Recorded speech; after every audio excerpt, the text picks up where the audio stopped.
Well, a very, very happy Friday morning, everyone, and welcome to the John Kentera Show on YouTube. Very happy to have you. Man, we got a packed show today. So much college football news, and we got a lot of Padres stuff to talk about. We have one guest coming up at 10 o'clock. It'll be John Maffei from the Union-Tribune. The California Football Championships conclude tonight and tomorrow. We have three teams from San Diego in the championship games. We got Lincoln. We've got El Capitan. We got Monte Vista. We're going to get you the breakdowns of all three of those games with John Maffei coming up at 10 o'clock. Again, want to thank everyone for tuning in. I would certainly appreciate it if you would subscribe to our channel, like our show, and write any comments. I brought that up in our last show on Wednesday. Write in those comments. And we had a ton of comments. Not only do we have a ton of comments on our YouTube page, we had a lot on Facebook, and we had a few on X. So, I read them. I take them to heart. So write those comments. Also, if you've got a comment, a question, concern, type it in, and we'll try to get to a lot of questions throughout the course of each and every program. But again, if you like our program, please subscribe. It doesn't cost a dime, and we really appreciate that. Okay, we're going to talk today a lot about college football. And yesterday afternoon, I was out and about and having a good afternoon, and all of a sudden, I find out that Danny O'Neil, the freshman quarterback from San Diego State, is entering the transfer portal. And I can't use the word, well, I guess I could on YouTube. I know I couldn't use them on regular terrestrial radio, but I couldn't believe this. Here's a guy that was recruited by Sean Lewis after he had already committed to Colorado to Sean Lewis and played for Deion Sanders. And when Coach Lewis got the job at San Diego State, he got Danny O'Neil to switch his commitment to San Diego State. And Danny O'Neil started all but one game. He had a knee problem. He just recently had left shoulder surgery, non-throwing arm. And he walked into Sean Lewis's office apparently yesterday and said, "Hey, I'm looking to transfer." And we can look at this a lot of different ways. I think Danny O'Neil's going to develop into be a nice quarterback here in San Diego with the Aztecs. I don't know where he's going to go. I don't know, what level he's going to go. I assume it'll be a Division I program. May have to sit for a year or two. I don't know if there's already a deal in place. He said there's not a deal in place. He said this really wasn't about playing. It was more about location. And you can take that with a grain of salt. It wasn't about NIL money. But it sounds like right now a couple of things. Number one, it sounds like he's homesick. It sounds like his parents love to see him play, and I think all parents love to see their kid play.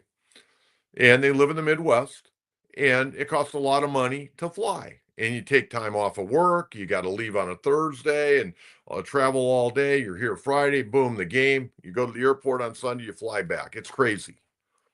And I get that. He'd maybe like to play closer to home. I wish he'd have thought about that originally. Originally, he was going to Colorado, then San Diego State. And I'm not going to sit here and dog Danny O'Neil. I'm going to tell you why.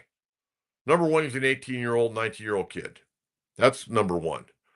I don't think he's getting some big NIL deal. I don't think he's walking away for, $500,000 or $1 million like some of these guys do. I think the kid truly is a Midwest kid. Probably wants to get back.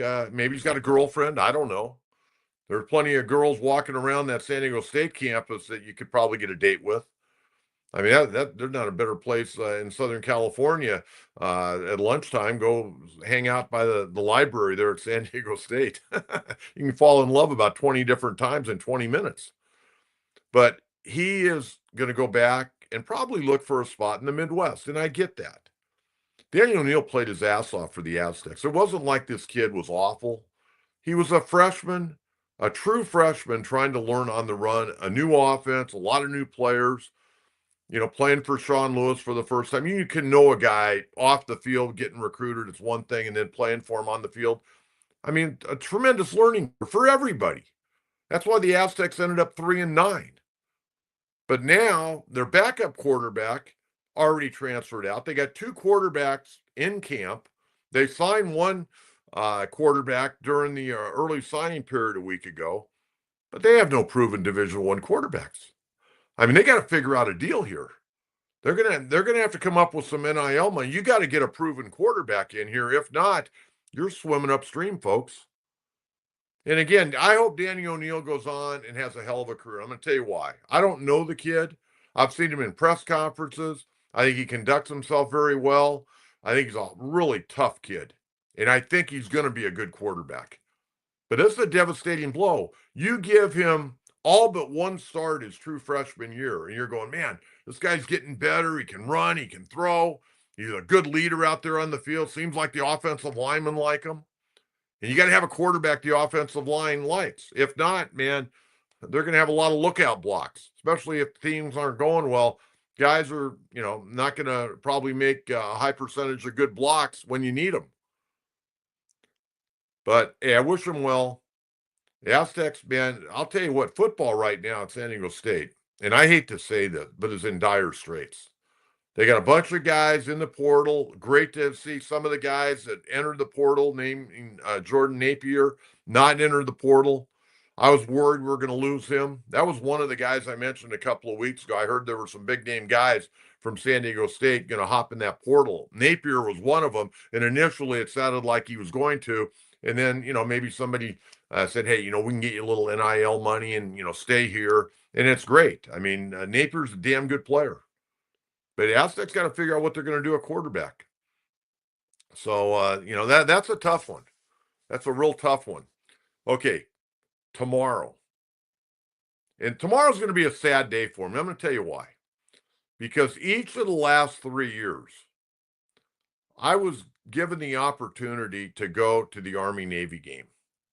And the people that paid for me to go to the Army-Navy game and my radio show was USAA. And I'm not going to sit here and do a commercial for USAA, but I'm going to tell you what. You talk about a class act company. I didn't pay for a thing unless I needed to go buy a souvenir or I wanted to go out on my own and get a little extra food at night. They paid for my flight. They paid for every one of my meals. They paid for my hotel. They paid for everything. Class act all the way. And I was very fortunate for 3 years. I got to go to the Army-Navy game. I'm a guy that doesn't have much of a bucket list. In fact, my bucket's very small because I love San Diego. I don't like to travel except if I have to travel for ball games. I've gone to Hawaii before with the wife and, we've done some things. It's not like I totally sit at home when I'm not working or talking sports. But I don't like to travel that much. I traveled a lot, covering football games and basketball games and baseball games, and especially when I was a college baseball coach. I did a lot of traveling. I was a recruiting coordinator, so I was on the road a lot. But one of my things on my small bucket list was to go to the Army-Navy game. And in 2021, I was given the opportunity by USAA to go. And that was the year that they were, I hate to say celebrate, but it was the anniversary of 9/11. And we went back to MetLife Stadium. We stayed in New York and went over the bridge to MetLife Stadium. And that was a great game. Navy won the game. And I remember being on the field. I ran into General Milley. I got a picture with General Milley. I shook Ken Niumatalolo's hand. And it was unbelievable. We were on the field before the game. And then with about 6 minutes to go, they bring us down on the field. We got to watch the game right there on the field. It was incredible. And the march on.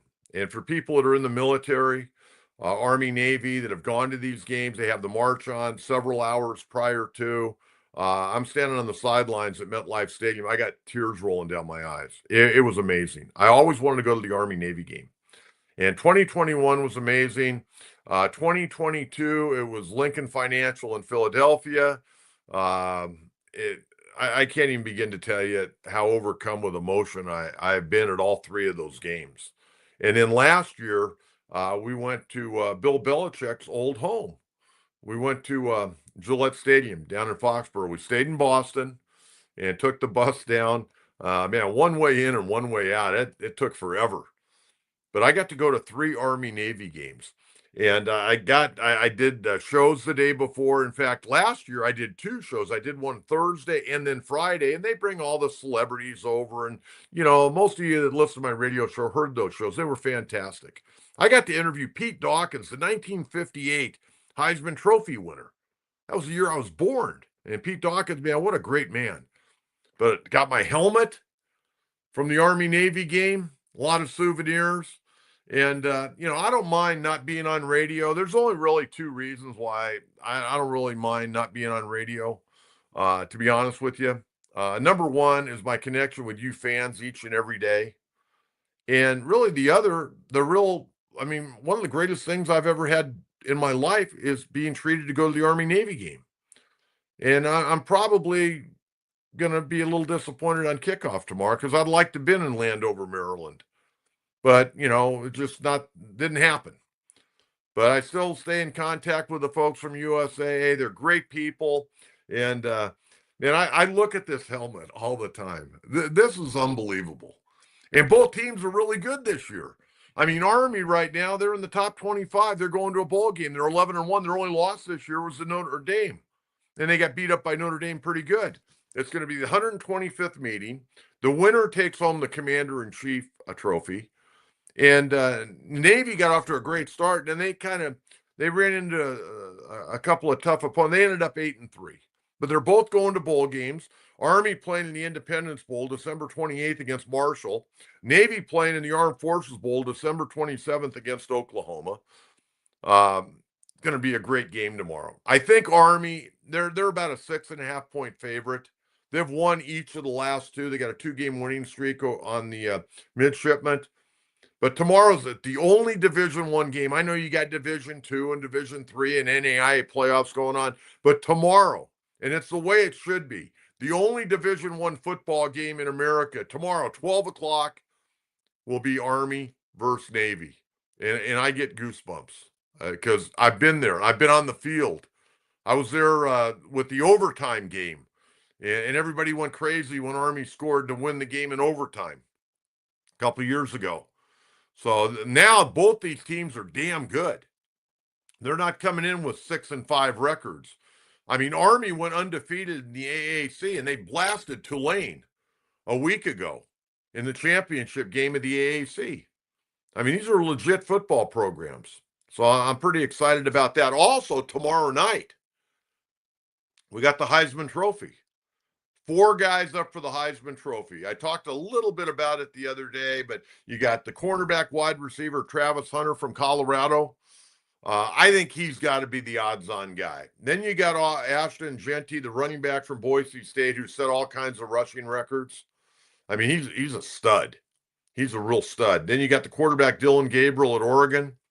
And this is third school? Three schools for Dylan Gabriel. And then you got Cam Ward at Miami, who was at Washington State, transferred to Miami.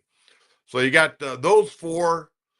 But I really think Travis Hunter wins this. This guy, he's really an incredible player. And I know there's people and there's probably voters out there that don't like Neon Deion, Coach Prime.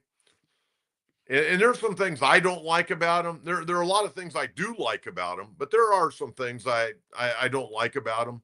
I mean, he throws sometimes his players under the bus, and I have a problem with that. I mean, getting on the media, jabbing at the media from time to time, I don't have much of a problem with that. And sometimes he probably is in the right. I mean, he takes a lot of heat, but he also brings a lot of that on himself. And I hope the voters don't hold this against Travis Hunter. This kid's a special talent. He really is. And, I've seen him interviewed. Seems like a good kid. But I think he wins this walking away. If people are really paying attention, this kid had 92 catches during the regular season, over 1,100 yards, and 14 touchdowns. Yet he's as good as defensive back as there is in America. I think he had, 4 interceptions, 11 pass defense. I don't know how many tackles he had, but you know what? Doesn't matter. And he had 4 picks and 11 pass defense. Well, they don't even like to throw against this guy. I mean, he pretty much shuts down that part of the field if he's playing man. So I think he wins it going away. And we'll talk about it on Monday. and see how the voting went. But I got to believe he's going to walk away with this. And I expect Genty to finish second. I expect Dylan Gabriel to finish third and Cam Ward fourth. Man, you finished fourth in the Heisman Trophy. That's pretty damn good. So that's what I'm looking at tomorrow. Okay, now I got to get to Bill Belichick, folks. I got to get to Bill Belichick. 72 years of age, and it doesn't matter. If you can coach, you can coach, and we know he can coach. I'm having a hard time with this one. And I know coaches like to coach, and I'll give you an example. I was coaching down at Texas Tech University in 1986, and I decided to come back to San Diego in 1987. And I went up to Torrey Pines and I started coaching baseball, and then they got me coaching basketball and football, and I was coaching 4 teams in 3 different sports. And I'll never forget, in the spring of '87, I'm coaching third base. And I said to myself, God, how the hell did I get back to high school baseball when last year I was coaching against Cliff Gustafson at Texas and Norm DeBryan at Arkansas and Gary Ward at Oklahoma State?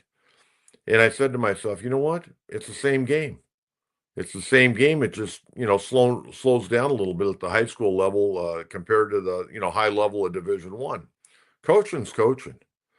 And Bill Belichick is a coach. I mean, he was from knee-high grasshopper. He wanted to coach. His dad was a coach. We know about his dad working for many, many years, several decades at the Naval Academy. Bill Belichick's father, Steve, also coached 3 years as an assistant at North Carolina, 53, 54, and 55. And Bill Belichick out of coaching. I'll tell you what, he's been actually pretty humorous on television. He's been on that Manning cast. He's been on some other football shows. He got a real dry sense of humor. His press conferences were painful. He run a tight ship, no question about it. Everybody will talk about his 24-year-old girlfriend. He's 72, but whatever. I mean, more power to you. But he's going back, not to the NFL. He's going back to college, not as a student. He's going back as a coach. Never coached college football. And his comment yesterday at the press conference was, I want to see what it's like to coach college football, basically. And I never coached college football. And I'm saying, well, this is great. Mac Brown, who was a good coach and more of a CEO at this point in time, delegating authority. In fact, a lot of coaches have to do that now because of NIL. There's so many things that coaches have to do. They don't have time to get in there on the chalkboard or the grease board and work on X's and O's. They got to hire people to do that. But Mac Brown, a class act all the way. 73 years old, they pushed him out, and they bring in 72-year-old Bill Belichick. And Bill Belichick will be 73 when he coaches his first game next year with the Tar Heels. Bill Belichick signed a 5-year deal. The first 3 years are guaranteed. It's a 5-year deal, $50 million. Reports are that the school is going to come up with $20 million of NIL money per year. So, by my math, 50 for Belichick, 20 a year for 5 years to the NIL. That's $150 million investment right there. And that's not even counting probably having to hire, 30 or 35 new people. And you got people maybe on existing contracts that aren't going to be a part of the program. You got to pay them off and send them out the door and down the street. I saw the other day, and I don't know if it's become official, Mike Lombardi, who has been on radio, TV. I used to have Mike on my radio show from time to time.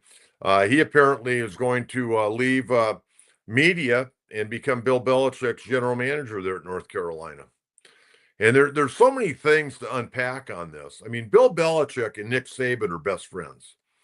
And I have to believe that there was a long, lengthy conversation with Saban and Belichick regarding this matter. This is why I think Nick Saban got out of coaching, is he did not want to deal with the NIL. And you could say, well, Alabama, it was going to be more of a even playing field now with NIL, and Saban wasn't going to be able to get all these 5-star guys. Believe me, him and Kirby Smart were going to get as many 5-star guys as anybody else. And Saban is a tactician. He's a disciplinarian. Maybe that wouldn't work all that well. Some of those high-priced guys may go somewhere else after he took him to the woodshed once or twice, getting on them. But I could only imagine the conversation that Saban and Belichick had. Belichick did not take this job without talking to Nick Saban. I guarantee you that. And I don't think Saban, I don't know if we'll ever see him on the sidelines again. I would imagine probably not. He's doing a great job on TV. He really is. And I mean, I love listening to that guy. He got such a great perspective on athletics. It's amazing. And Saban, if he were ever to come back to coaching, he'd definitely call Belichick and they'd talk about the positives and the negatives of it. But, I'm looking, Belichick's going to have to hire a staff. And he said the other day that, you may see some familiar names on my staff from the Patriot days. That could be coaches, that could be players. Might want to get some players in there, teach them how to recruit and get them out there and get after it. Now, the one thing is that Belichick can teach the fundamentals of football. And I would ask you, and I want you to answer this question for me. I really want you to answer this question for me either type it in and we'll take it on the air, or you can type it in on the YouTube page or Facebook, however you're getting us today. If you were a mother and a dad, and Bill Belichick, whether you were a Patriots fan or not, if Bill Belichick was recruiting your son, and it came down to North Carolina, Texas, Oklahoma, just any of the schools. Say there are 4 or 5 other schools recruiting your kid. And Bill Belichick came to your home, and I don't know how many in-home visits he's going to make. How would you feel about your son playing for Bill Belichick? He's not Mr. Personality. He's not going to, go out of his way to, pat you on the back or come shake your hand every time he sees you come to visit your kid. Bill Belichick's a football coach. That's all he's ever wanted to be, is a football coach. Now, talking to players, he's more than fair. You go out there, you do your job. That's his big deal. Do your job, and we're going to be fine. And it sounds like he jokes around with players. A lot of players have high opinion of Bill Belichick. But what I'm thinking, if you got the ability, if you're coming out of high school and, you're projected to be that 4 or 5-star guy, and you got a guy that's won 6 Super Bowls as a head coach, second winningest coach in the NFL history with 333 total wins during regular season and postseason. Only guy in front of you is Don Shula with 347? And Bill Belichick is wanting you to play for him. And he only also won 2 more rings as a defensive coordinator in the NFL. So he's got 6 Super Bowl rings. Okay. And he's sitting down talking with you and your son. And he's saying, hey, you know what? Here's how I see your son right now. This is where we think we can take him. This is what he needs to work on. This is where his strength is, but we got to get this area up. This is what will make him a great NFL player. I mean, Bill Belichick's going to the Pro Football Hall of Fame. As soon as he's eligible, he's going to the Pro Football Hall of Fame. First ballot. They don't even. They'll spend about 30 seconds on Bill Belichick. Bill Belichick. They're going to rattle off what he did, and that'll be it. And he'll be a unanimous Hall of Famer. Okay, no question. And he wants your son to play for him at North Carolina. How are you going to say no to Bill Belichick, even though he's not Mr. Personality?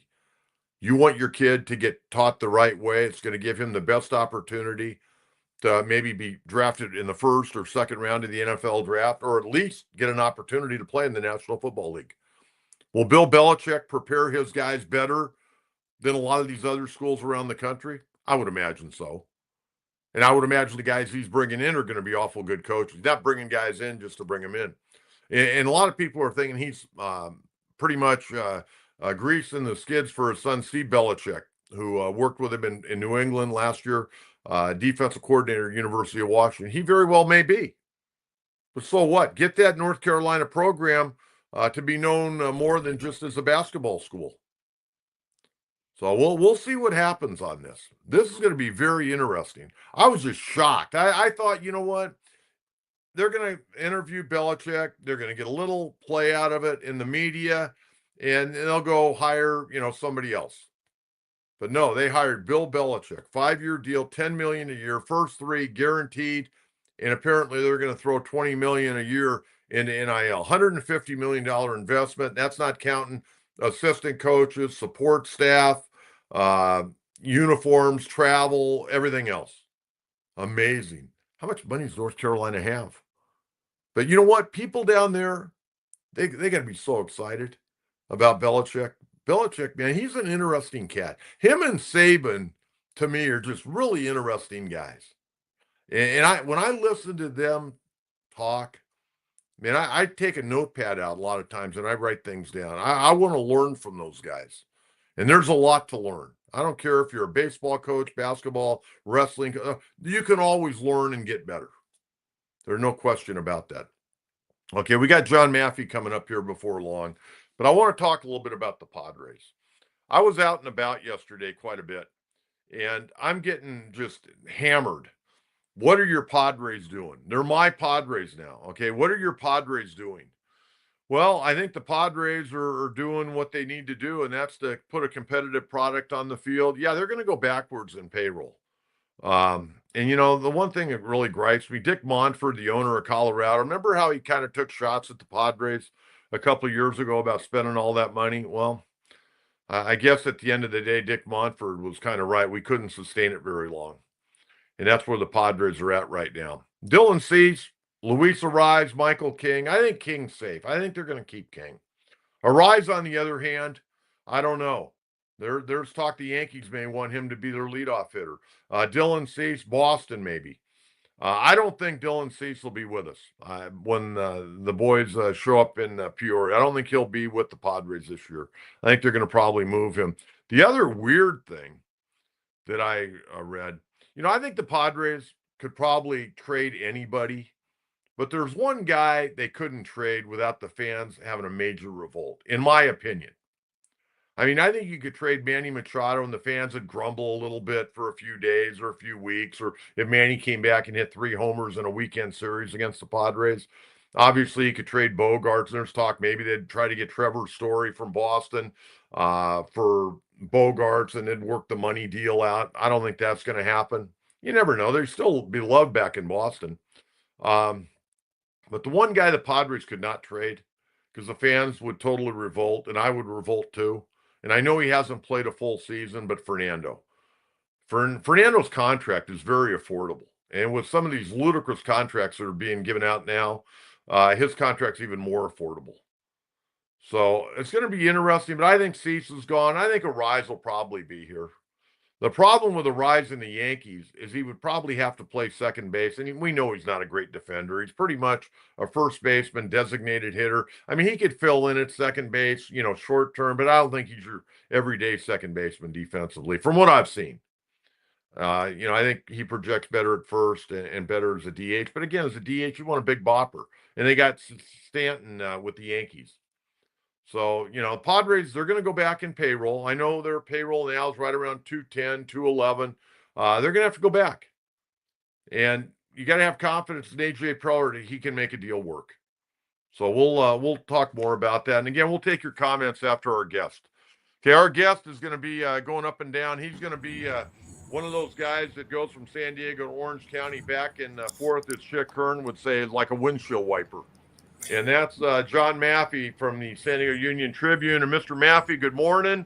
And I'm sure you've got your ducks in a row. I know you're going to have a very, very busy weekend because you're the lead statistician for the Los Angeles Chargers. So you're going to have to go up to the deep part of Los Angeles later this weekend after covering 2 championship football games.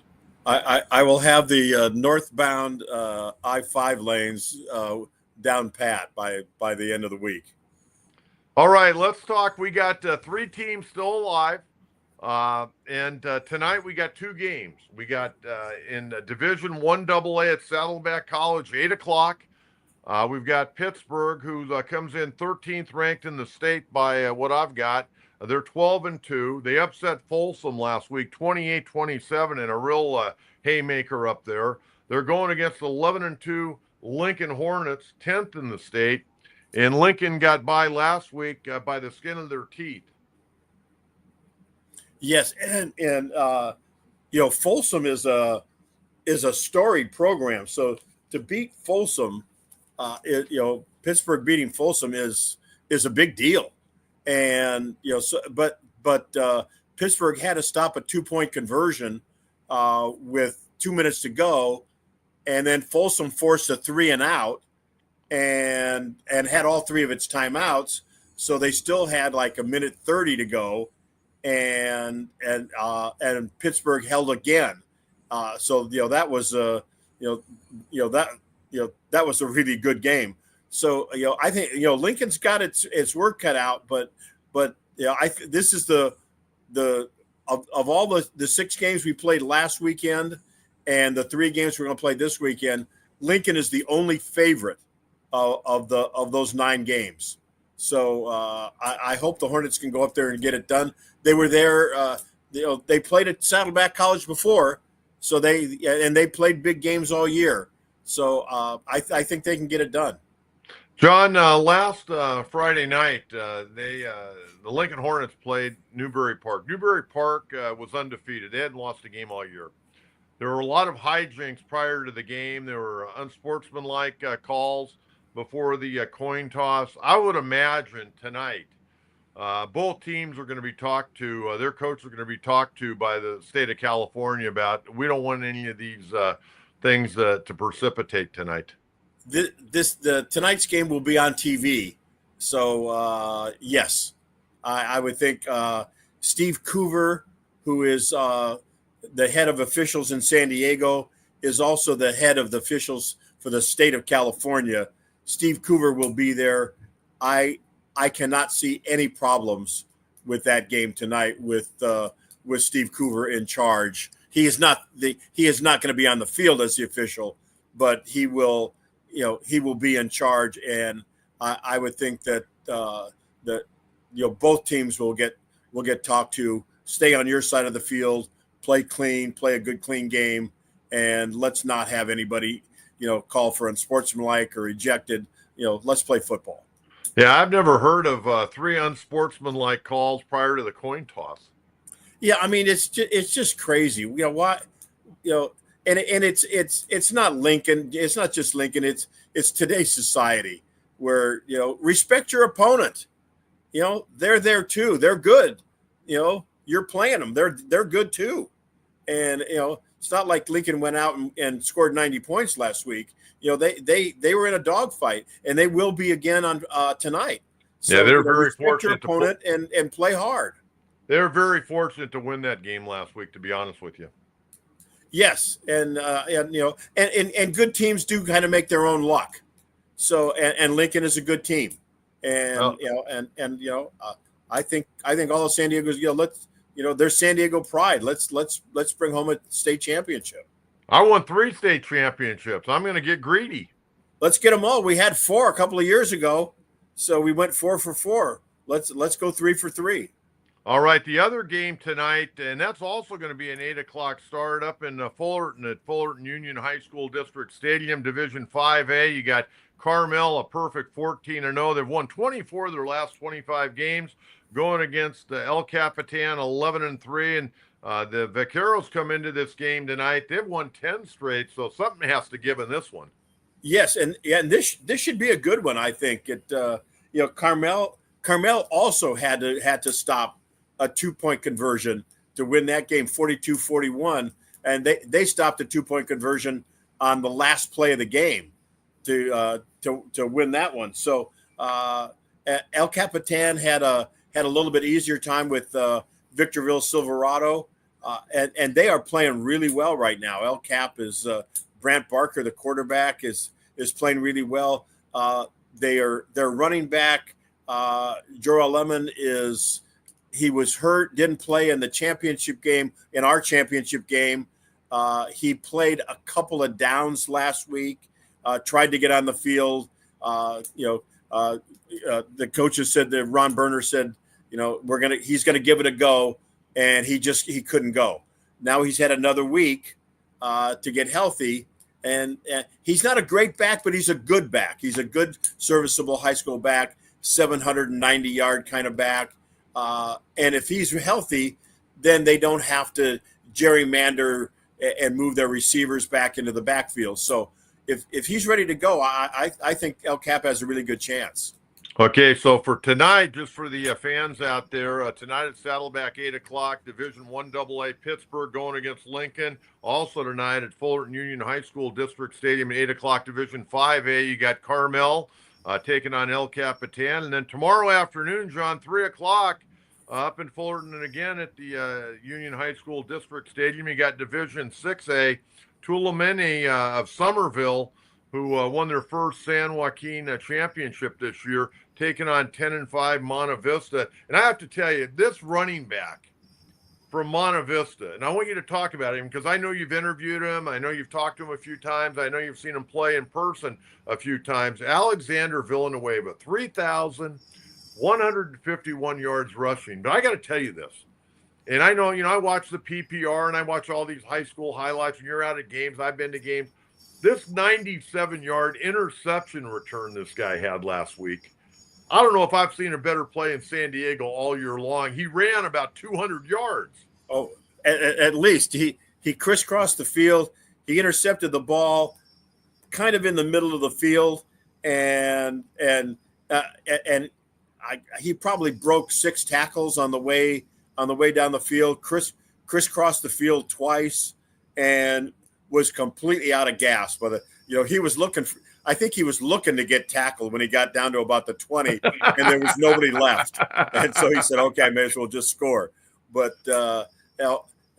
Alexander Villanueva is a really nice high school back. He's not a juke and jive guy, but he has speed. And they run a wing tee, so they like to run him off the tackles. But when they get him outside, he's got track speed. He was, he's a 400 runner, 400 hurdle, 400-yard meter dash guy, and he can go. You get him outside. And last week, Pasadena was putting 8, 9, 10 in the box, daring Monte Vista to throw. The quarterback, Derek Taylor, is, he does not have a great arm. In baseball terms, he's the second baseman. If people kind of can figure that out, he kind of shot puts the ball. But when Ron Hamamoto, the coach at Monte Vista, said, I was not going to let Villanueva get beaten up. And he had 36 carries for 143 yards. And what they did is now, because Derek Taylor is a very nice handler of the ball, you play fake, and he had guys running wide open, and he completed 8 of 10 passes for 234 yards. Wow. And guys were running wide open. So I expect if Somerville tries to put 8, 9, 10 in the box, they're going to try to go wide, and they're going to try to go down the field a little bit and open it up. Monte Vista decided an underdog in this game, but those kids out in Spring Valley are tough, and I think they'll give them a ball game. Villanueva's an interesting guy. You mentioned he's a 400-meter runner in track. I was unaware. He also a basketball player. In the day and age where, specialization, this kid's kind of a throwback kid. I kind of like that. And everything I'm hearing about him, he's about a 3.5 student, good young guy, hard-working guy. And, I heard stories about this past summer that he would be in the gym, working basketball, and then he'd go out in that hot sun out there in the East County and start running sprints up and down the football field. It just sounds like he's a great all-around kid.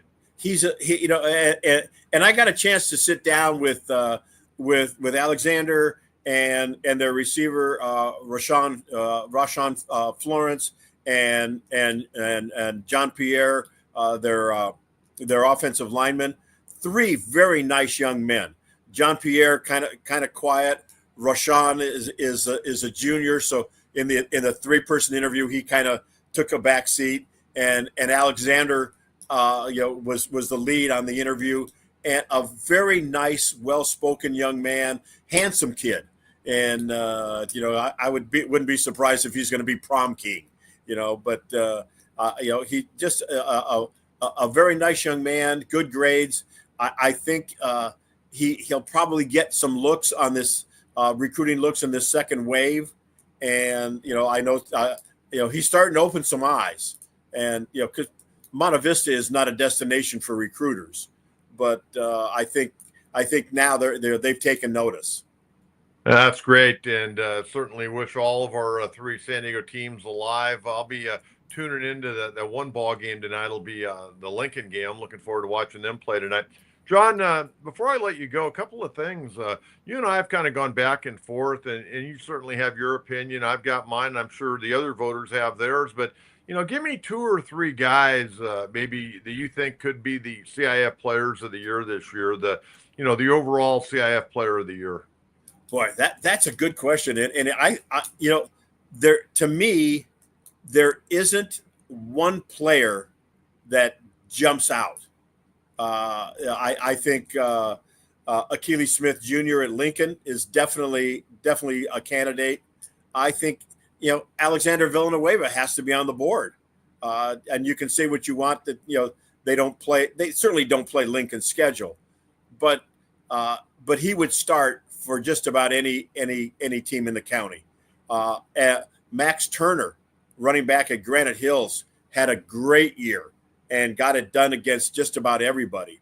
So I would think, those 3 are definitely going to be on the board. And I don't know, the LCIF meeting, as you well know, it's the media and the coaches advisory committee, and the coaches a lot of times will surprise us in the media with their, because they see the game with different eyes. And I wouldn't be surprised if they had a candidate or 2 that will surprise us. You got anybody on the defensive side for Defensive Player of the Year? Well, I think Eugene Rice from Lincoln's got to be there. Bressenden from Westview, Jake Williams from El Camino, the Staley kid from Valley Center is an absolute monster. Had a monster year at Valley Center, and again. I don't think there's a clear-cut candidate there. There's a lot of guys with great numbers. Jake Williams' numbers at El Camino are off the charts, and Staley's numbers and Bill Dunkel, who we well know, the coach at Valley Center, pitched Staley. He goes, "You got to come up. You got to see him. He's.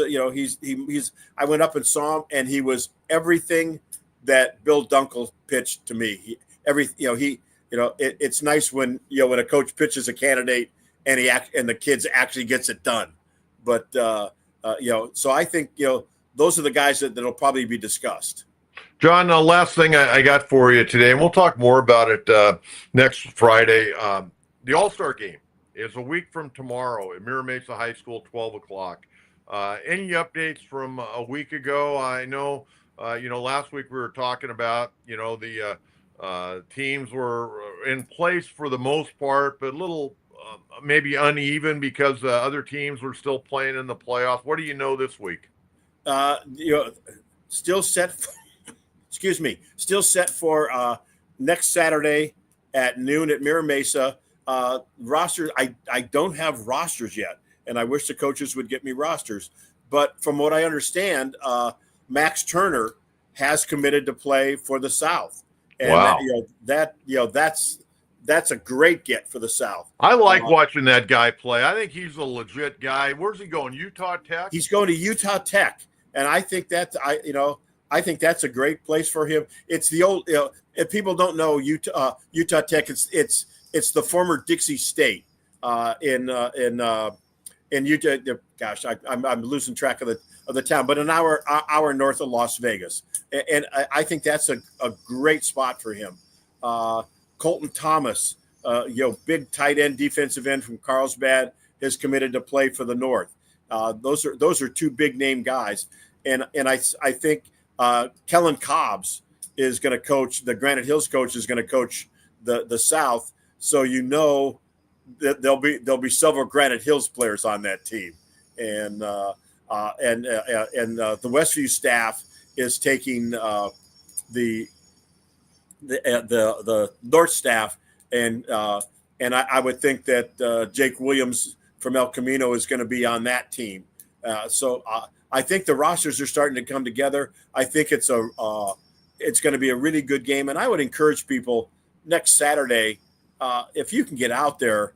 It's a great cause. It's the High School Coaches Association that sponsors this game. The kids do not pay for this game. They have a really nice banquet for the players. The players get to keep their jerseys, and for everything that people say about the Chargers are the main sponsor of this game.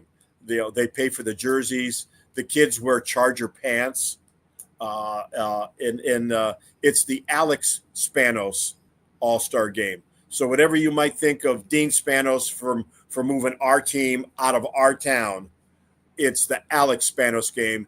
And one of Alex Spanos' dying wishes was that the Chargers keep sponsoring this game. That's how much he thought of high school football in San Diego. And I think it's such a great cause, because the Coaches Association gives out so many awards and does so many good things throughout the county that it's a great cause to go out and see a really good football. It was a really good football game last year, and I think this year, not going against the state championships, which they have in the past, and hopefully the Lincoln players will come over, will play and jump in there, and El Cap and Monte Vista players. Hopefully Villanueva, doesn't have to carry it 64 times and get beaten up, and hopefully he'll play. So I'm looking forward to a really good game. That's great. Well, have a great weekend. Make sure you're gassed up.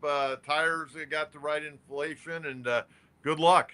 I'm ready to go. I got directions, and I'm heading north. All right, John. We'll catch up with you again next Friday. Thank you. Okay. Bye. There you go. John Maffei from the San Diego Union-Tribune. High school football, so cool. So cool. And I'm going to try to get to that game. If everything goes well, holidays are kind of tough sometimes, but I'm going to certainly try to get to that game. I've gone several years and usually go hang out in the sidelines. I like to see how these kids act down on the sidelines with, guys standing next to them that they played against that probably didn't like a whole lot, and all of a sudden they become best buddies. It's always kind of fun to see how the kids interact. Okay, we're going to get to some questions before we get out of here. Big Sam, good morning, Coach. What do you think about the Padres trying to move Bogaerts? Would be sad to see him go, but we can't turn a blind eye to the fact that his contract isn't doing the Padres any favors. Well, Sam, you know what? You got to do what's best for your ball club. Personally, I'm a big Xander Bogaerts fan as a human being. I think he's a marvelous man. I think he cares. He wants to be the same player he was in Boston. For whatever reason, the first couple of years hasn't worked out here. If you can move him and you think you can make your ball club better, I'm all for it. I think that contract is going to be very, very difficult to move. But, with these inflated salaries, maybe there's somebody out there. There are 29 other teams. It only takes one. So if they were able to move him, great. That tells me you'd free up probably quite a bit of money. And you'd probably get 2 or 3 pretty good prospects. And it'd probably have to be a blockbuster deal. It wouldn't just be Xander Bogaerts and a prospect or two. It would probably be Xander Bogaerts and, maybe a 2 for 3 or a 3 for 2 coming back the other way. But if you could move that contract, see, they got to move his contract. I mean, they got Machado, they got Fernando, they got Bogaerts, they got Musgrove's contract for a couple of more years. Of course, Joe out all of this year. And then you got Yu Darvish up until 2030. Abraham Ochoa, get rid of Machado. I don't know. I mean, all these guys have no trade contracts. I don't think you trade Manny right now. Maybe a year from 2, if you're not a playoff team and Manny is getting up there and Manny goes, hey, man, I want to get to a World Series. And, we're going backwards here, if that's the case. And I know they're going to be going backwards for a while, probably salary-wise. The other thing, that came up, and I knew this, but we don't talk about it. I hate talking about salaries. I hate talking about it because I'm a big believer. You build your farm system, you can have a good, solid ball club, and you might not be able to sustain it, but you get a good ball club. With nucleus of homegrown products, then you go and pick and choose that key guy that can put you over the top. And Padres got to get back to developing players and get some of those guys actually to play in the big leagues in their uniforms and not trade them away. And I think that's what they're going to have to do now because Peter Seidler's no longer with us. But Peter Seidler, it wasn't like he went in the backyard like we thought and he had money trees and was pulling, money off the tree. He was having to go to his basically investors, other people that are part of the ownership group, and ask for a cash call and had to do that a few times. And so now they're probably saying, and we don't want to pay the CBT tax, and we don't want any more cash calls for a while. Richard Flores, question. With over 60 sellouts and postseason revenue, SD ownership is rising. Ticket prices and cutting payroll, the very ugly Bogarts and Cronenworth contracts, loss of TV money. San Diego fans take the hit. Yeah, we take the hit. But you know what? Least of all, our ownership was trying to get us to a World Series. And, I'm convinced. And I was at a get-together last night. And I was talking to the people always, there's 9 other people at the table. And I was getting riddled with Padre questions. And, because I talked to Preller last week and had a great conversation with AJ. But I was getting riddled with Padre. What are they going to do? What are they going to do here? What seeds, what's happening to seeds? What arrive? Blah, blah, blah, blah, blah, blah. And I mean, it was like a machine gun of questions coming at me last night. And I go, look, Peter Seidler did what he could to try to put this team over the top, and it didn't work. And, I really believe that Peter knew. I mean, this is the third time cancer had come back, and I got to believe he knew, and a lot of people knew that he wasn't going to be here all that long. God rest his soul. And Padres did what they could. They did what they could, and now they got a lot of good players. It's not like they're going to be awful. I still think they probably finish, if everything comes together, and I know they got to get a left fielder and they got to get a catcher and they need more starting pitching. And I know the Giants are being active and they may not be done yet. They signed Willie Adames, that big contract, and they had the big press conference yesterday. Jung-Hoo Lee, that'll be like getting a new free agent guy because he got hurt early last year. He's back working out. Giants are going to be tough. There's no doubt about it. And the Diamondbacks aren't going to go away. I wonder what's going to happen with Christian Walker. If Christian Walker is going to re-sign with them, there's talk he could end up with the Yankees. Christian Walker's a good player, 34 years of age. If you could sign him maybe to a 3-year contract, he's a Gold Glove first base. He's a really good player, underrated player. To me, he's a better player than the polar bear, Pete Alonso, Christian Walker. But Walker's older than Alonso, and we'll see where Alonso ends up. I thought Rizzo was going to sign with Pittsburgh. I guess that thing, either they're still negotiating or it blew up because it sounded like Anthony was going to sign with them a couple days ago. But Padres, it's going to be interesting. Who knows? Maybe on Christmas Day, we'll find out Dylan Cease is being traded to the Boston Red Sox for Marcelo Mayer, the kid out of Eastlake. In fact, I had somebody ask me last week, what do you think about Marcelo Mayer? He was a baseball guy. And I go, I think he's a damn good player. I go, he's had some injuries, but he's a damn good player. He's going to play in the big leagues here before too long. And so, we'll see. But who knows? We'll see what the Padres can pull off. AJ Preller is a smart man. He's a smart man, and got to get rid of payroll. There's no question about that. They don't want to pay that luxury tax. Not too many organizations want to. Okay, we're going to get out of here. We'll be back in on Monday morning at 9:30, folks. We got a lot to cover. We talked today about, we got Army-Navy tomorrow. We got the Heisman Trophy tomorrow being doled out. And again, my take, Travis Hunter wins it walking away. I don't even think it's going to be that close. I really don't. And, let's wrap up the weekend. There are going to be more things filtering out from the winter meetings. A lot of teams are back in town now. Holding meetings with their staffs to talk about what they talked about, who they talked with at the winter meetings, and we'll be able to share some of that on Monday. So I hope everyone has a great weekend. Remember, if you're tuning in for the first time, please subscribe to the station. Please like the program. And again, if you got any comments, leave them at the bottom of our YouTube page or on Facebook or on X. Just leave them. I read them. And again, I hope everyone has a great weekend. Stay warm out there. Could get a little rain maybe at some point this weekend. But until Monday morning at 9:30, Coach John Kentera, have a good one, everyone. Bye-bye.